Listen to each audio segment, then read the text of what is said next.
So when I first decided that I wanted to do this series about my own personal journey with myelofibrosis, I instantly decided that the best way for you to get a grasp on not only my journey, but just what myelofibrosis is and how I dealt with it and how it might help you to deal with it if you have it. Or maybe you're someone who knows a loved one that's battling with myelofibrosis, and maybe it'll help you. And so I decided that in episode 1, what we'll do is, first we'll briefly define myelofibrosis. Now I'm only going to give a brief explanation because my specialist, Dr. Zogi, has agreed to come on during a later segment to talk to you in more depth about myelofibrosis, okay? And then how did I get here? We'll take a 30,000 foot view of how I got here. And quite naturally, that means we will start with the early days of my journey. Okay, so those are the things we're going to cover today. I hope it takes no longer than 15 minutes. That's my aim for these segments, 15 minutes and no more. Okay, so here we go. So the brief definition of MF, myelofibrosis, not what you're thinking, is a rare blood cancer, and it affects the bone marrow and naturally the blood, okay? I won't go into a whole lot more detail than that except to say 46% of patients need blood transfusions, and about 60% are anemic within a year of their myelofibrosis diagnosis. So that's something to keep in mind. Some of the symptoms would be enlarged spleen. You can have a low platelet count. Okay, these are some of the things that you have to look out for. All right. The 30,000 foot view, I guess the best way to explain it is with some video. And so I'm going to insert some video and then we'll be back. Hello, ladies and gentlemen, it's Mac, and I know the last time there was any communication, it was, hey, there's been a setback, I'll talk to you guys later.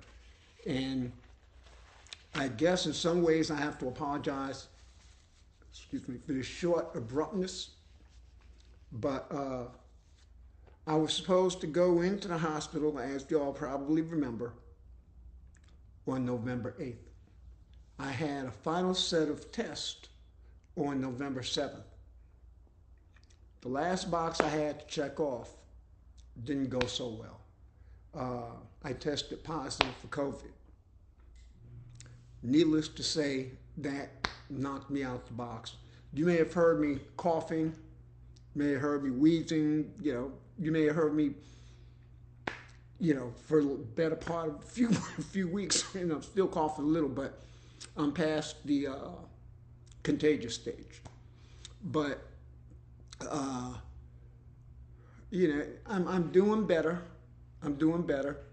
And I'm now scheduled to go back to the hospital for admittance for real this time on November 21st, the actual transplant date. Get this, the day before Thanksgiving. Yeah, November 27th. This is going to be very short. It is go time.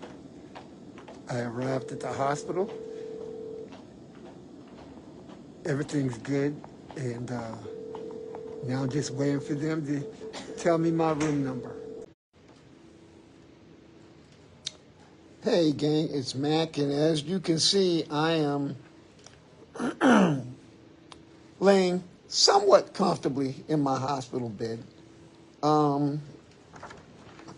So, just a quick brief update. As some of y'all may know, I got here this morning. Getting through it, admittance was seamless. It was quick. got up here, met the staff, the daytime staff. Of course, they've changed a couple of times since this morning, but everyone's been wonderful. I've eaten a little bit. They started putting me on my meds. And right now, just moments ago, I started my first treatment of chemo. And so now, for those of you who don't know, all right, this is one of those necessary steps in order for me to get the bone marrow, the new bone marrow from my donor. I have to go through this. I'm going to be all right now. Say around the 5th day of this. Yeah, that's about the time when I'll start feeling kind of funny, possibly. Nausea, maybe feeling a little pain, probably a little weakness. There's going to be things going on, but, it helps to be prepared for it, I guess. Prepared in terms of the fact that that something's coming. But the funny thing about it is, there are things that are typical that happen, to patients going through what I'm going through, but it doesn't mean that everyone's going to have the same issues. And so I may be fortunate in that instead of dealing with 8 different issues, I might deal with 1 or 2. It's possible. And so, meanwhile, so you go through this. The chemo zaps you of all your bone marrow, all your blood cells, the good and the bad. And then when it's all done and over with, I get a day or 2 to recover, probably a day. And then when the 27th gets here, that's when they're actually going to do the transplant. And so what they do, so in this case, the new bone marrow is going to be frozen. That wasn't the original plan, but because of my delays on my part, thankfully the donor agreed to freeze his marrow, and so it's here. It's going to be here, ready to go if it's not here already, and I think it is. And so it'll pop up on the day that I'm getting the transplant, and there are things that they have to do to prepare it. I mean, again, remember it's frozen, right? So they're going to have to go, and they're going to have to. I don't want to say microwave, but like defrost it, and bring it up to a certain temperature. And I'm guessing we're talking about regular human temperature, 98.6 or 7 or whatever it is. 96.8. I forget. You guys probably know better than I do. But anyway, and so I'm not going to pull my shirt up, but I think I told you all about the port. If you don't know, in preparation for this, they get what they call a port, and they stick it in your chest, right about up here, and it goes underneath your skin, and it leads to one of your larger blood vessels, all right? And so what happens is, instead of you getting poked constantly every day, every time they need to get blood, or every time they need to inject meds in you, or so forth, so on, it's just one time. I already got that poked, basically. And so when they're not, using it, they're not injecting you with a tube of medication, or if they're not taking blood for lab work or what have you, they have a top to, keep everything off so that nothing, it's not being used. But when they use it, it's multi-purpose. Like I said, they can insert meds intravenously.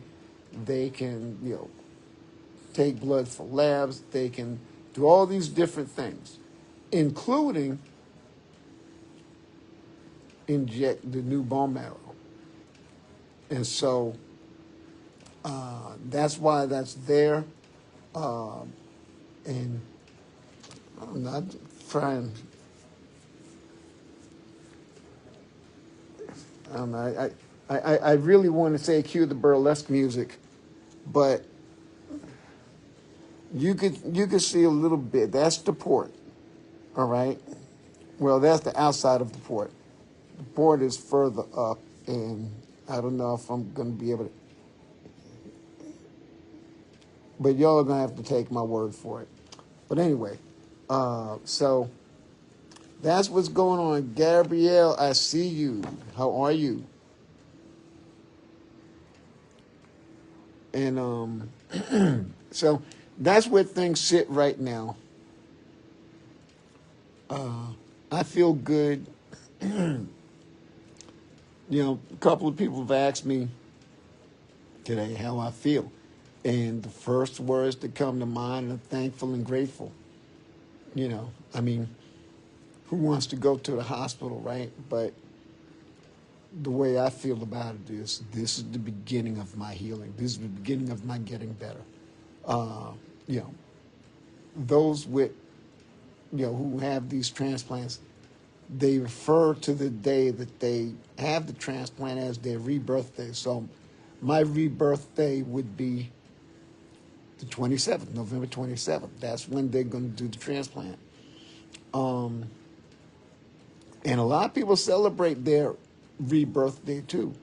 So it's a big deal for a lot of folks.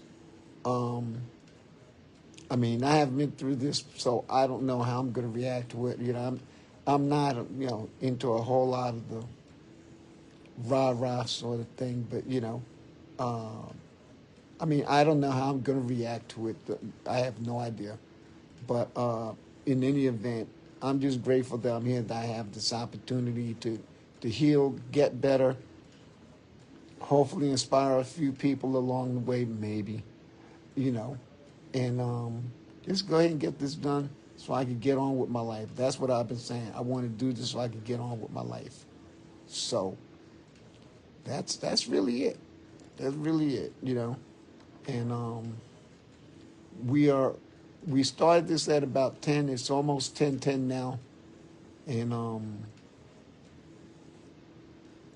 that's 10:10 p.m.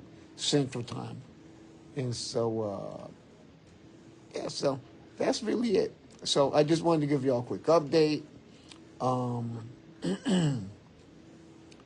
You know, I'm gonna try and give an update, you know, short updates, you know, maybe every other day. I'll give them when I think there's something meaningful to say. But, you know, until next time, y'all know the drill. Be blessed, do something nice to somebody, and we'll see y'all again real soon.